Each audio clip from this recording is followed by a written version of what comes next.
right, Weather Authority Chief Meteorologist Dan standing by with our forecast. Any rain?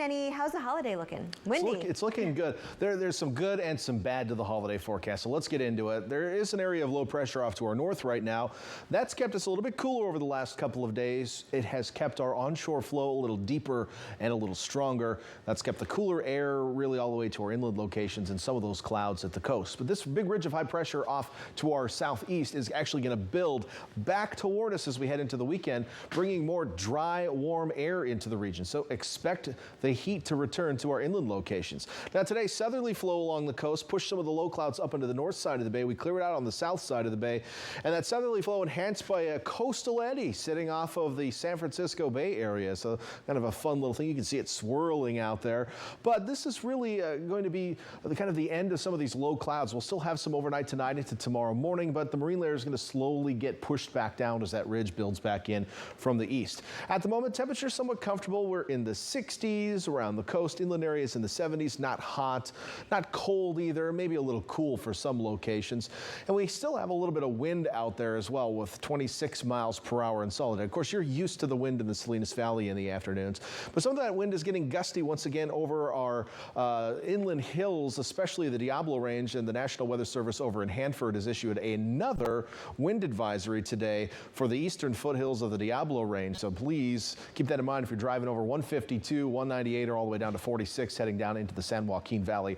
Could be dealing with some gusty winds. Other hazards to talk about next couple of days: south-southwesterly swells coming in, going to increase the chance of rip currents, sneaker waves, larger shore break, and the potential for some longshore currents or currents that come up right parallel to some of our westerly facing beaches. So please be careful. I know many beaches closed, some of them just parking lots closed. If for whatever reason you are near a beach this weekend, please be careful of the water. It will be hazardous.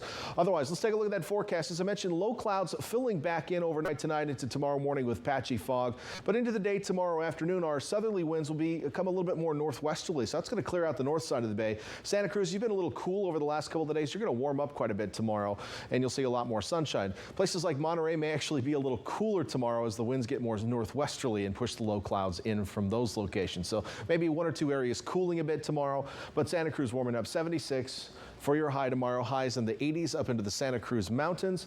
We will see highs on the east shore of the bay, mainly in the upper 60s to low 70s. Salinas at 69, back into the 80s in Hollister and into the Santa Clara Valley.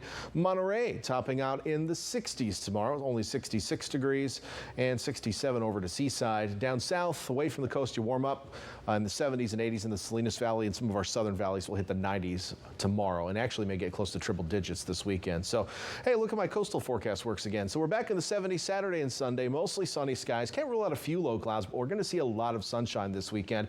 It'll be a little bit breezy out of the weekend as the marine layer starts to deepen a bit, which will cool us down on Monday and Tuesday. So do expect the increase in low clouds by then, but really everything just worked out well, so we have a nice weekend on the coast. And for inland areas, well, you're going to see breezy conditions continuing and hot temperatures, or pretty warm in temperatures anyway, for Saturday and Sunday. We will have dry northerly winds over the hills Saturday night into Sunday morning, the absolute worst time of the year to have dry northerly winds over the hills, but nevertheless, that's the way it is. So please be extra careful this weekend with anything like a campfire or even just driving your car over dry grass. Those types of things can start fires. You never know. And obviously those could get out of control. So please be careful this weekend. We're back after this.